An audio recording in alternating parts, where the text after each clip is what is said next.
Hey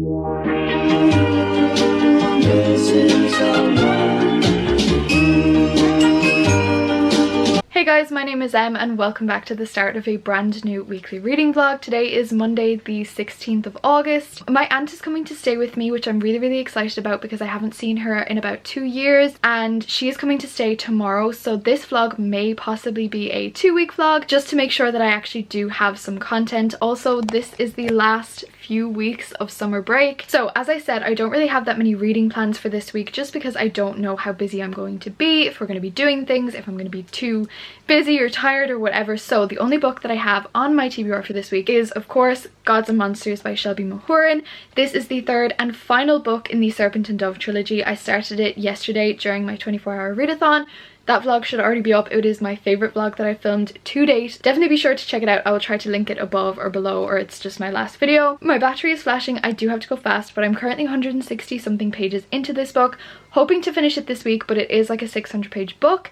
I do have an unboxing filmed, so I will put that as the next clip because I was still in my pajamas this morning when I filmed the unboxing. But that is all I have to say for right now. I will come back to you if I read any more, if I do anything else. Have an amazing week and enjoy the last bit of Hot Girl Summer. So right now I actually have a good few unboxings to show you, which I'm very excited about. So let's get into those first. So we're going to start with the Amazon package first because these are two books that I had been watching on Amazon for a very long time because I was waiting for like the price to go down and stuff. They did, and I ordered them and I'm very excited. So of course they are two romances because at this point, do we expect anything else? So the first one is More Than Words by Mia Sheridan. I don't 100% know what this is about, but everybody hypes up Mia Sheridan and they're apparently very like sad books. I feel like they're going to be like Colleen Hoover books for some reason. Very excited to read it. So this is actually like when they're childhood friends, then they drift apart, and now years later he's a famous composer and a famous bad boy, and then he's kind of going off the rails until he finds her again and they like reconnect and probably fall in love, and there's probably going to be sad things that happen, and I'm very excited to read this book. The next one is one that I've heard so much about and I'm very excited to read, and it is Archer's Voice by Mia Sheridan. Everybody talks about this book, everybody says how sad it is, but also I think it has a happy ending, which makes it worth it for me. I can read a sad book if it's going to have a happy ending. Then we have these two boxes, which I'm fairly sure are both from Illumicrate. I ordered the 3-month book subscription only from Illumicrate, so I should be getting the June, July and August ones. I didn't want the items or anything, I just got the books just for the summer because I really liked the selection of books. So we're going to open them. I don't know which is which, but we'll see as it goes. It is from Illumicrate, very exciting. Okay, so first of all, we have a pin. So in the book only subscription, which honestly I love that they do a book only subscription, you get the pin and the book of the month, which is perfect because that's exactly what you want. I'm actually really excited, okay, because I know what the book is going to be, but I don't know what the edition is going to look like, and I'm very excited because Illumicrate editions are usually quite pretty, and I'm kind of getting back into the fantasy mood, so this is perfect timing. This is stunning. Okay, so the book is She Who Became the Sun by Shelley Parker Chan, and this edition, so they have like the ombre edges and they're stenciled, and they've changed the whole color scheme because I know the original book is like yellow and black, and this is like orange and gold. And there is a signed book plate, which I love. I'm definitely going to stick that into the book because otherwise I will lose it. We have these end pages, I don't know if you can see, but they're like the clouds to match there. Oh my god, there's art under the dust jacket too. Guys, it said, I don't know if you can see, but it says she didn't just want greatness, she wanted the world on the dragon. Honestly, this book doesn't even look that long. It's only like 390 pages. I don't know why I thought it was going to be like a 700-page book. I don't know why. Look at the artwork. They are so stunning. So it is this pin, which is inspired by the book, of course.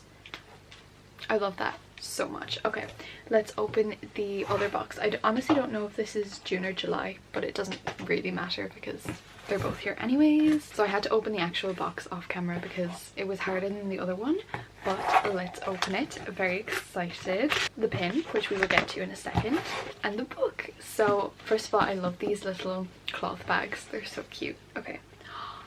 This edition, it is so pretty. And the book is The Wolf and the Woodsman by Ava Reid. This is a really pretty edition, honestly. There is this art print and this letter from the author, which I'm thinking is actually missing from the other one. I think I might watch an Illumicrate unboxing and see if there is one in the other ones, just to see if I missed it. But this edition, look at those edges, and it says, "Will you tell me a story, wolf girl?" which is just so pretty. That is the prettiest artwork I've ever seen.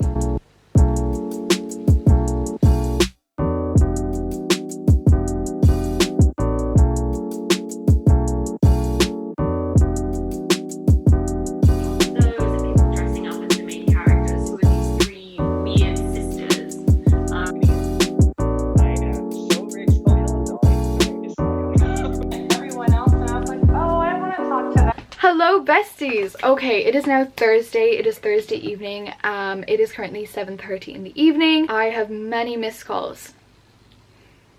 Wow. I'm an awful person. Anywho, so I have read absolutely nothing this week because, as I said, I was going to be busy. I knew I was going to be busy. There's just kind of like people coming and going from my house. I did go into town today with my aunt and I did buy one book. I walked into this bookshop and I kid you not, I have been in this bookshop quite a few times this summer, and I think only bought one book the whole summer in this bookshop, not in general, because they didn't have like an amazing stock and they didn't have many books that I either hadn't got already or like that I was interested in, because they didn't have an amazing selection. But I walked in today and I saw so many books that I really wanted to get, and I had just picked up one and I got the call saying that the taxi was there to pick us up, so I had to leave. But I did get one book and I'm going back tomorrow because, oh my god, guys, I called this bookshop this evening just to reserve a book because I wanted to see if they had it in stock, because I will always try to check my local bookshops before ordering on Amazon if there's a chance that they might have it, but Irish bookstores don't always have an amazing selection. So I rang them. But Michael, if you're watching this, I love you. He was so sweet, and he was just like really helpful. The book I was looking for was Velvet Was the Night by Sylvia Moreno Garcia, and he was like, "Oh, I don't know, like it just came out 2 days ago, let me check." And when he found the book, you probably don't care about this, but when he found the book in the system, he was like, "Oh, bestie, I found it!" Listen, I know it's his job, but he did not do the bare minimum. He deserves a raise, and if I go in tomorrow and I see him, I'm just gonna be like, Michael. Me and Michael are for lifers, what can I say? So I did buy one book, and it is not Velvet Was the Night, but I am going in tomorrow with my aunt again. So the book that I bought was The Berlin Girl by Mandy Robotham. Cannot be Robotham. Very excited. Only when I got home did I realise, this book looks a teensy bit familiar. Had a tiny little panic that I already owned it and I just spent money on it. Realised I did buy it already, but I don't own it because I bought it for my nan. So technically I didn't need to buy this because I could have just read her copy. But I don't know if I want to return it because like I swiped my rewards card. I want to get those rewards. I might just keep it and read it. I might bring it in tomorrow, get my €10 back, buy the other book. Who knows? We don't know. Not me. Last time I was talking to you, I was reading Gods and Monsters by Shelby Mahoran. I'm still reading this book. Okay, I needed to fix the lighting. I am still reading this book, but it is not my favorite, and I don't know whether it's the fact that it's a fantasy book, and as I said, I'm really struggling to read fantasy lately, and I don't want to push myself to read a book that I don't want to read, because like literally last weekend during the readathon I read 4 books in a day, which is incredible for me. Like I read 1,000 pages in 24 hours. It's unheard of. So I don't want to like force myself to read this when I don't want to read this, but also I do want to read this, but it's just like I was interested in the beginning, I will be interested in the end, but it's like the chunk of middle of the book, and it is a 600-page book that I'm just like, get with it. The last scene I read, they were about to perform an exorcism, and I was like, what the fuck is this? This is about a witch and a witch hunter. How did we get from this to this? I don't know. I think I'm going to put this on a teensy tiny break because I'm going to pick up Send For Me instead, because this is 250 pages. I really want to read this one. I think I've tried every genre to get out of this like slump, but it's not even a slump. It's just like I'm busy and I don't have time to read, but my brain can't process the fact that I don't have 24 hours a day free to read. Hello, Misty? She fell. That's embarrassing for you. Not for me.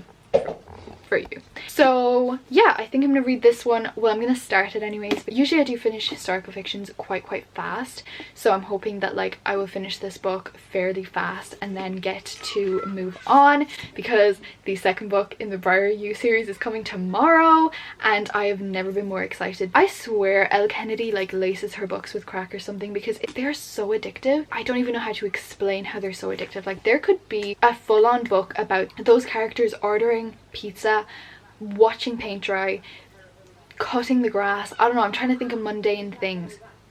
Why are their children screaming? Why are their children full stop? I think they heard me. Hi Minky! It's her birthday tomorrow. This is just like the inside of my brain. This is less of a vlog, more of a private story, and I'm here for it. So yeah, this is the book that I think I'm going to start tonight. I do have some free time right now because my mom is still with her friend and my aunt is still with her friend. Am I with my friend? No. Should I call my friend? Be like, yo? No, she's not home. So yeah, that is what I'm going to be doing. Gonna be reading this one. Gonna give it a try anyways. Maybe read like the first few pages, first few chapters, and then after that I may come back to Gods and Monsters, because now I've started it. I'm 200 pages in, might as well commit and finish it. Who knows? But actually, first of all, I want to edit the rest of my vlog because I want to have it up by Saturday, and today's Thursday. Also, look at this cutie pie. Look at us. I feel like this vlog may be just like a compilation of my life in like the last 2 weeks of summer and stuff, because I'm going to Dublin on Sunday for a more exciting reason this time. My nana is taking me to Dublin to go shopping, and she let me like pick where in Dublin I wanted to go shopping, and I picked Liffey Valley. I don't know if any of you are Irish, probably are. If you know Liffey Valley, I picked Liffey Valley because I want to go to Stradvarius. So you will be getting a shopping haul when I get home.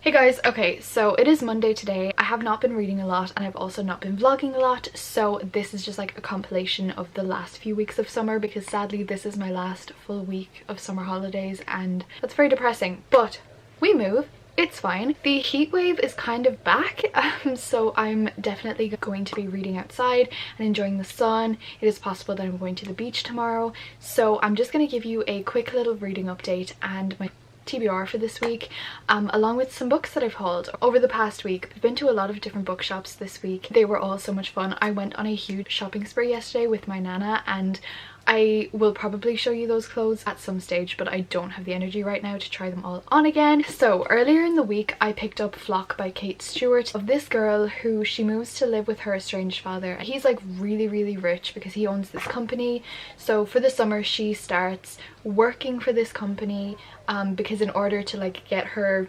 inheritance or get her like share of the company or whatever, she needs to work there for a year. But this is really weird so far. So she like meets these 3 guys and they're kind of like mafia guys, even though they're not in the mafia. It's just giving me like mafia vibes. I got 30 pages into this. I am liking it and I definitely will finish it, but because of the hot weather I decided to pick up like a summery romance, because I know that once the cold weather sets in, which it's Ireland, the cold weather will probably set in like next week, so I really wanted to pick up a summer romance, and the one that I went for was The Unhoneymooners by Christine Lauren. I am so excited. I actually bought this book yesterday when I went shopping in Dublin, and I'm so excited to read this book. I started it this morning because I got up at 6:30 to go get my vaccine, and I got there and they refused me. So I sat outside for a little while this morning and I read it. I'm currently on page 107 and I am really liking this. This is kind of like beach read in the terms of it's like an adult rom-com, but it's not a smutty book. So we have these 2 characters who kind of dislike each other. They've always just not liked each other. Her twin sister and his brother are getting married, and at the wedding there is a huge outbreak of a really intense food poisoning, which honestly reading about those scenes made me sick. The only 2 people that didn't eat from the buffet are the 2 main characters that don't like each other, so then they have to go take the honeymoon because it's non-refundable, and I am really liking this so far. Like the vibes of fake dating and now they've just like bumped into someone. on the honeymoon that they know, so they need to like pretend to be newlyweds and stuff. Really exciting, really enjoying this, and I am going to sit outside for a little bit longer and read more of this. Then to show you the other books that I bought this week. So the first one that I got, it actually just came today, and it was The Spanish Love Deception. I am so excited for this book. The amount of hype that this book has and the whole book boyfriend has is incredible, so I'm very excited to read it. Then yesterday when I was in Dublin, I went into Dewberry Books, and Dewberry Books used to be my favourite bookshop in the world, and it closed down where I live, but there was one in Dublin, and I bought The Unhoneymooners, which I'm reading, and then I also bought Burn Our Bodies Down by Rory Power. This is from the author of Wilder Girls, which I haven't read because everybody who's read it says that it has a lot of like body horror in it and like gory kind of things, which I'm not a huge fan of. Then the other book that I got was Velvet Was the Night by Sylvia Moreno Garcia. This is from the author of Mexican Gothic, and it again takes place in like the 1970s. It's a creepy kind of thriller. Really like the vibes, really like everything to do with it. It is a paperback. I really wanted this book in hardcover, but we move, it's fine. And then the last book that I got was Front Desk, which is just a cute middle grade about this Asian girl who feels like she's not good enough because she lives in a motel and not in a house like all of her friends do. Her parents hide immigrants and she just like feels less than. But it's basically her realizing that through everything she is so strong and she can like achieve her dreams because she wants to be a writer. And it's just going to be a super cute uplifting book, and it is a middle grade as far as I know, and I might honestly pass this book on to like my cousin or my sister or something, because I feel like this is exactly the type of book that you need when you're that age and impressionable. So definitely going to pass this along. So yeah, those are the books that I hauled this week, or last week technically. I am actually going to maybe make myself an iced coffee or some lemonade or something, and I'm going to continue reading The Unhoneymooners. I am actually really liking this book, and I feel like it's definitely one I could read in like a few sittings. So yeah, I'm gonna do that and I'll get back to you.